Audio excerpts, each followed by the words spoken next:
요한계시록 17장 방금 읽은 말씀을 가지고 우리가 이긴다라는 제목으로 하나님 말씀 나누겠습니다. 오늘 말씀은 일곱 번째 대접, 일곱 번째 재앙이 임하는 내용입니다. 사실 오늘 새벽에 나누었던 16장 17절부터 일곱 번째 대접이 쏟아지죠. 16장 17절을 보시면 일곱째가 그 대접을 공기 가운데 소드메라고 나옵니다.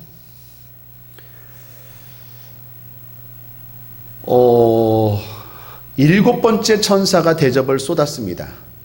그때 소리가 들리죠. 큰 음성이 성전에서 보좌로부터 나서 가로되 되었다 하니, 이 되었다라는 말은 개고넨이고 영어로 it's done이라는 말입니다. 이제 끝났다, 다 됐다라는 뜻입니다. 그 음성과 함께 번개, 음성, 뇌성, 그리고 지진이 일어났다라고 말합니다. 이것은 항상 하나님의 임재, 하나님이 나타나실 때의 특징입니다. 그러니까 마지막 때, 마지막 재앙이 다 임하고 하나님이 등장하셔서 심판하시는 것을 묘사하고 있다라는 것입니다. 우리가 앞에서도 본 것처럼 요한계시록에는 세 가지 재앙이 나옵니다. 일곱 인 재앙, 일곱 나팔 재앙, 일곱 대접 재앙. 하나씩 인이 떨어질 때마다 재앙이 임하죠. 나팔도 마찬가지입니다. 한 나팔씩 불 때마다 재앙이 임하고, 대접도 마찬가지입니다. 한 대접씩 쏟아질 때마다 재앙이 임하죠. 그것은 각각의 재앙이 아니라 동일한 사건을 다른 관점에서 본 것이다 라고 했어요. 우리가 사복음서처럼 마태복음, 마가복음, 누가복음, 요한복음이 다 다른 복음이 아니라 예수님의 행적에 대해서 다른 관점에서 마가가 본 관점, 누가가 본 관점에서 기록한 것처럼 동일한 사건을 다른 측면에서 기록한 것이 바로 일곱 인 재앙, 일곱 나팔 재앙, 일곱 대접 재앙입니다. 이건 순서대로 첫째, 둘째, 셋째 이해하기 쉽게 하기 위해서 이렇게 된 거지, 꼭 첫 번째 재앙이 끝나고 두 번째 재앙이 임한다라는 것은 아닙니다. 이러한 재앙들이 있을 것이다 라는 거예요. 중요한 건 마지막 재앙이 임하고는 항상 공통된 특징은 하나님의 심판이 있다라는 거예요. 하나님이 나타나셔서 심판하십니다. 특별히 심판은 두 종류죠. 성도, 예수를 믿는 자들에 대한 심판은 상급 심판입니다. 여러분, 예수를 믿어도 믿는다는 사실은 동일하지만 믿음의 정도는 다르잖아요. 누구는 주일 저녁 예배까지 드리고, 누구는 낮 예배만 드리고, 누구는 전도도 하고, 누구는 예배만 드리고, 누구는 봉사까지도 하고, 누구는 그냥 교회 예배만 드리고. 똑같을 수 없죠. 학교는 똑같이 다닌다는 사실은 동일하지만 성적은 다르잖아요. 마찬가지로 하나님 나라 가는 것, 예수를 믿으면 천국 가지만 천국 가서 상급은 달라요. 대한민국이라는 나라 안에서 자유 가운데 살지만 그 자유의 혜택은 다른 것처럼 하나님 나라도 마찬가지입니다. 우리는 상급 심판이에요. 그러면 예수를 안 믿는 자는 어떤 심판일까요? 운명 심판이라고 할 수 있죠. 바로 지옥 가는 심판입니다. 하나님이 등장하셔서 결국 심판하세요. 마지막은 심판이 있습니다. 오늘 일곱 번째 재앙이 임하고 나서 특별히 하나님이 어디를 심판하십니까? 바로 성도라기보다는 세상 나라에 대한 불신자들, 세상 권력에 대한 심판에 대한 내용이 바로 오늘 17장과 18장의 내용입니다. 17장에는 음녀라고 표현했고 18장에는 바벨론이라고 표현했어요. 둘 다 하나님을 거부하는 세상 나라, 권력, 힘들을 상징합니다. 자, 그런 이해를 가지고 오늘 1절을 보십시오. 음녀가 나옵니다. 1절 다시 한번 함께 읽죠. 시작. 또 일곱 대접을 가진 일곱 천사 중 하나가 와서 내게 말하여 가로되 이리 오라. 많은 물 위에 앉은 큰 음녀에 받을 심판을 내게 보이리라. 음녀는 상징이라고 했죠. 요한계시록이 어려운 것은 상징이 많기 때문입니다. 우리 청소년들 요즘 국어 배우고 있죠. 국어에서 그 상징들 있죠. 이상화 씨인가요? 빼앗긴 들에도 봄은 오는가. 거기에 보면 상징들 많죠. 그게 우리나라 식민지 지배 가운데 독립을 꿈꾸었던 것을 이상화 씨가 기록한 거 아닙니까? 갑자기 생각이 나는데 그런 것처럼 상징이 요한계시록엔 많습니다. 자, 음녀는 뭘 상징한다고요? 하나님을 거부하는, 하나님을 대적하는 세상 권력, 세상 나라를 상징합니다. 그 음녀가 많은 물 위에 앉았대요. 앉았다라는 것은 통치하고 다스린다라는 거예요. 그럼 많은 물은 뭘까요? 물은 뭘 상징할까요? 밑에 나와요. 15절을 보십시오. 15절 함께 읽죠. 시작. 또 천사가 내게 말하되 내가 본 바 음녀에 앉은 물은 백성과 무리와 열국과 방언들이니라. 하나님의 백성들, 그 백성들, 수많은 사람들, 거기를 어떻게 해요? 통치해요. 음녀가 힘이 있어요. 통치에 힘이 있어요. 그래서 많은 사람들을 다스려요. 음녀는 강력합니다. 그래서 추종 세력도 있어요. 따르는 무리들도 있어요. 2절을 보시면 땅의 임금들도 그로 더불어 음행하였고 땅에 거하는 자들도 그 음행의 포도주에 취하였다 하고 땅의 임금들이 그 세력을 따른대요. 많은 작은 세력들이 이 큰 세력을 추종하고 따라가요. 그 음행, 그 악함에 취했대요. 왜요? 강력한 그 권력의 맛에 들었기 때문에, 매력이 있기 때문입니다.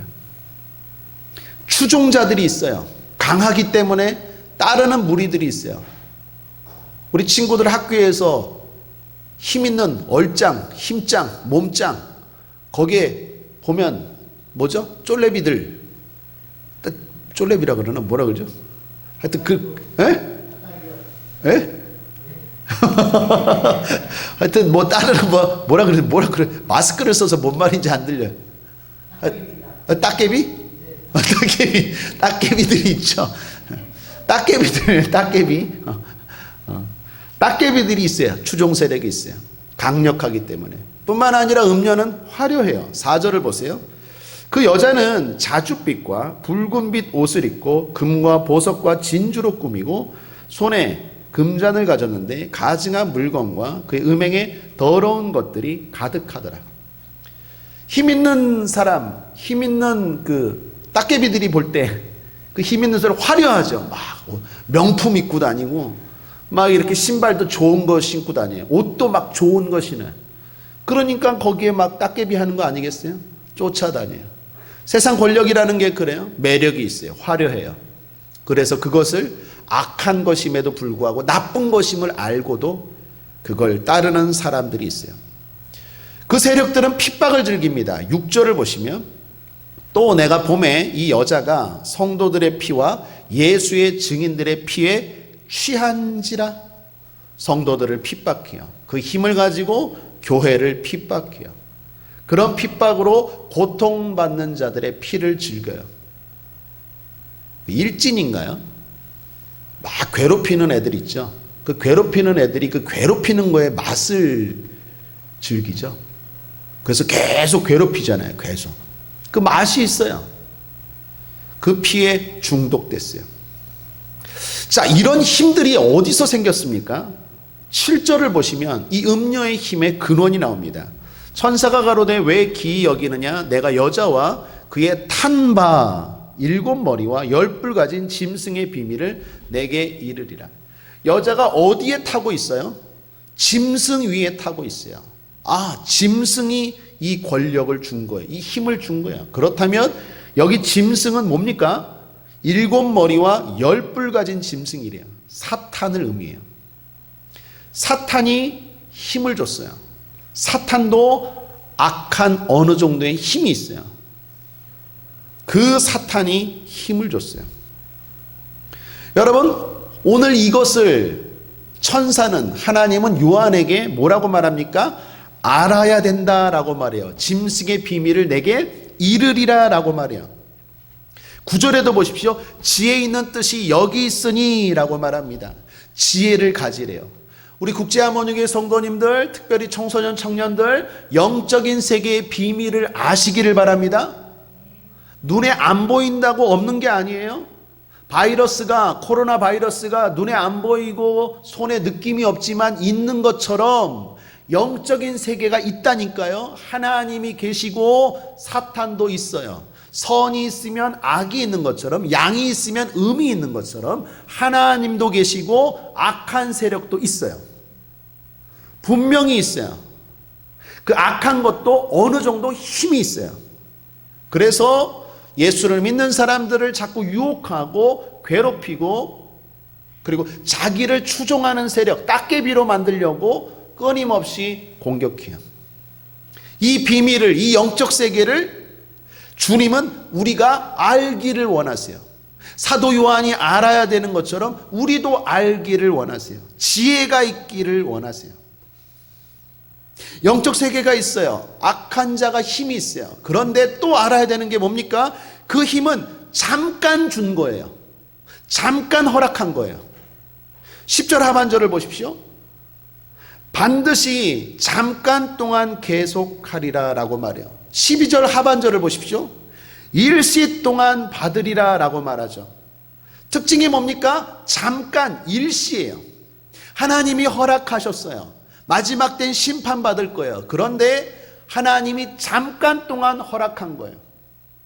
세상 권력, 하나님을 거부하는 권력, 힘, 화려함들 잠깐 동안 주어진 거예요. 영원한 게 아니라는 것입니다.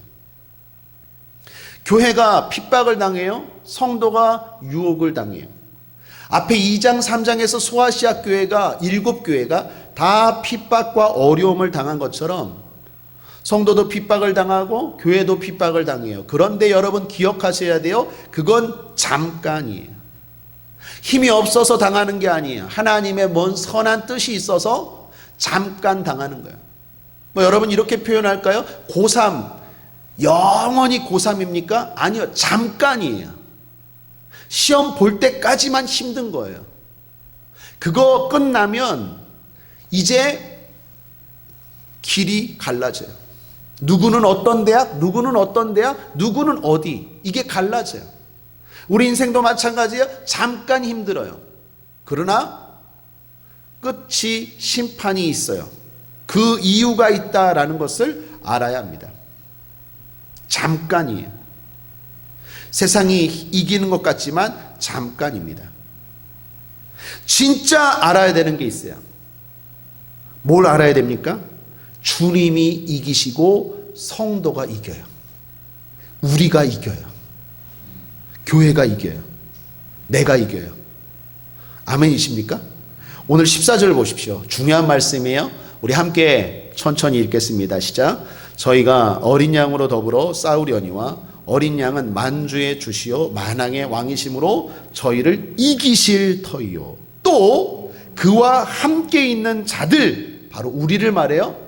곧 부르심을 입고 빼내심을 얻고 진실한 자들은 이기리로다. 따라하겠습니다. 내가, 교회가, 우리가 이긴다. 여러분, 예수님이 오늘 부활절이에요. 지난 주간 십자가를 지시고 골고다 언덕을 올라가세요. 십자가에 힘없이 매달렸어요. 사람들은 다 예수님이 진 줄 알았어요. 패배자인 줄 알았어요. 그런데 예수님은 사망 권세 이기시고 오늘 부활하셨어요. 승리하셨어요. 마찬가지예요. 교회가 세상이 볼 때 대단히 힘이 없어 보여요. 세상은 되게 화려해 보이죠. 세상의 건물들, 세상의 권력들, 하나님을 거부하고 하나님이 없다고 하는 사람들의 힘을 보면 그들은 잘 사는 것 같고 그들은 즐거운 것 같고 그들은 화려한 것 같고 그들은 강한 것 같지만 누가 이긴다고요? 우리가 이겨요. 교회가 이겨요. 초라해 보여요. 지금은 비참해 보여요. 지금은 힘이 하나도 없어 보여. 그러나 예배하는 저와 여러분이 이기는 줄 믿습니다. 이기리로다. 그러므로 그 잠깐의 어려움과 그 잠깐의 힘듦에 포기하고 낙심하고 넘어가면 안 돼요. 우리가 이긴다는 사실을 알고 끝까지 믿음의 성도로 살아가야 될 줄 믿습니다. 자, 그렇다면 이제 마지막이에요. 이기는 성도들은 어떤 모습으로 구체적으로 살아가야 될까요? 오늘 여기 이기는 자에 대해서 조금 설명했어요. 세 가지로 묘사합니다. 14절을 다시 보세요. 부르심을 입은 자, 빼내심을 얻은 자, 진실한 자. 헬라어로 클레토이, 에클레크토이, 피스토이라는 말이에요. 우리말로 조금 번역하면 번역이 좀 힘들지만 선택된 자, 보호받는 자, 신의, 믿는 자, 충성된 자라는 뜻입니다. 자, 오늘 마지막 결론이고 그리고 핵심입니다. 승리하는 성도, 이기는 성도는 이 마지막 때에 저 세상 권력, 강력해 보이고 화려해 보이고 재밌어 보이고 잘 사는 것처럼 보이는 하나님 없이 살아가는 저 세상 속에서 어떻게 살아야 합니까? 나는 하나님이 선택했다 라는 믿음을 가지고 사셔야 돼요. 하나님이 나와 여러분을 불러주셨습니다. 하나님이 오늘 예배의 자리로 불러주신 줄 믿습니다. 하나님이 우리를 선택하셔서 믿음을 주신 줄 믿습니다. 그거 믿고 살아야 돼요. 뿐만 아니라 나를 빼내어 주셨어요. 그러한 무리 가운데서 나를 빼내어 주셨어요. 그래서 보호하세요. 나를 지켜주세요. 내가 다시 그 세상의 길로 걸어가려고 하면 하나님이 자꾸 나를 깨닫게 하세요. 하나님이 나를 보호하세요. 빼내심을 입은 자예요. 그거 믿으셔야 돼요. 그리고 마지막 신의 충성되게 끝까지 흔들림 없이 그 믿음의 길을 걸어가는 거예요. 그 예배의 길을 걸어가는 거예요. 그 유혹에 흔들리지 않고 끝까지 걸어가는 거예요. 그 사람들이 이기는 자예요. 그 사람들이 이기는 성도의 모습이에요. 그러므로 사랑하는 성도 여러분, 오늘 저와 여러분이 바로 그러한 사람들인 줄 믿습니다. 하나님이 저와 여러분 선택하신 줄 믿습니다. 우리도 그러한 세상 가운데 있지만 하나님이 빼내어 주셔서 선한 길, 믿음의 길로 인도하고 계신 줄 믿습니다. 마지막, 하나님은 우리가 끝까지 충성되게 믿음을 가지고 거기에 물들지 않고 그 길을 걸어가기를 원하세요. 그럴 때 우리는 이기는 자가 되는 줄 믿습니다. 끝으로 다시 한번 1절을 보십시오. 1절, 또 7 대접을 가진 7 천사 중 하나가 와서 내게 말하여 가로되 이리 오라. 많은 물 위에 앉은 큰 음녀에 받을 심판을 내게 보이리라. 사랑하는 여러분, 하나님을 믿지 않고 하나님을 의지하지 않는 세상의 권력은 심판받을 거예요. 그 끝은 멸망이에요. 그 끝은 심판이에요. 그걸 봐야 돼요. 그걸 알아야 돼요. 누가 이기는지, 누가 승리자인지. 세상의 권력을 의리하고 사람들을 속이고 사람들의 고통을 즐기고 수단과 방법을 가리지 않고 자기가 원하는 대로 하나님의 뜻대로 살지 않고 하나님을 두려워하지 않고 살아가는 그 친구들이 이기는지, 아니면 여러분처럼 오늘 이 오후에 성전에 나와 예배드리는 여러분이 이기는지 그걸 잘 아셔야 돼요. 지금 당장 볼 때는 우리가 초라해 보이고 우리가 힘이 없어 보이고 우리가 약해 보이지만 진짜 이기는 자는 저와 여러분인 줄 믿습니다. 그들이 받을 심판을 기억하시고 부러워하지 말고, 부러우면 진대면서요, 부러워하지 말고 오늘도 신실하게 믿음의 길을 걸어가는 저와 여러분 되기를 주님의 이름으로 축원합니다. 말씀을 정리합니다. 우리가 이긴다라는 제목으로 오늘 요한계시록 17장 말씀을 나누었습니다. 세상의 권력, 하나님을 부인하는 힘 강력합니다. 화려합니다. 때로는 남의 고통을 즐기는 쾌락의 맛도 있습니다. 그래서 거기에 많은 추종자들이 따라갈 것입니다. 그러나 우리는 알아야 합니다. 영적 세계를 알아야 돼요. 사탄이 준 것임을 알아야 돼요. 잠깐 준 것임을 알아야 돼요. 무엇보다 그 끝은 심판이 기다린 걸 알아야 돼요. 그래서 흔들리지 않고 참된 성도로 살아가야 합니다. 하나님이 날 불러주셨다라는 걸 믿고, 하나님이 날 보호하시고 인도하신다는 걸 믿고 끝까지 충성되게 믿음으로 살아갈 때 우리가 진짜 이기는 자가 될 것입니다. 기도하겠습니다. 좋으신 하나님 아버지 감사합니다.